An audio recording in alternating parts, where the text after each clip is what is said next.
এটা একটা মাদ্রাসার ছোট্ট একটা নমুনা।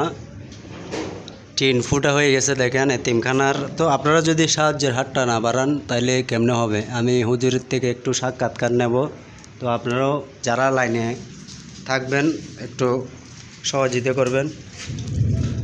আমরা এখান থেকে ওখান থেকে তুলতে আসলে প্রথম যেটা আসলে ওটা ধরছি, আমি ধরছি। সুন্দর উঠলে ভালো হবে। হ্যাঁ ধরছি ওটা। দেখেন দর্শক, মাদ্রাসার পরিস্থিতিতে দেখেন আপনারা। তো আশা করি আপনারা সব দেখতেছেন। আমি একটু পরে লাইভে ঢুকতেছি, লাইভে ঢুকে সবাইকে দেখাবার চেষ্টা করব।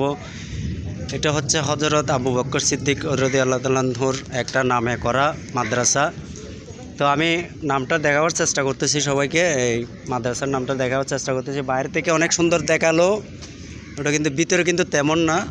কষ্ট করে ছাত্ররা অনেক কষ্ট করে চলতেছে।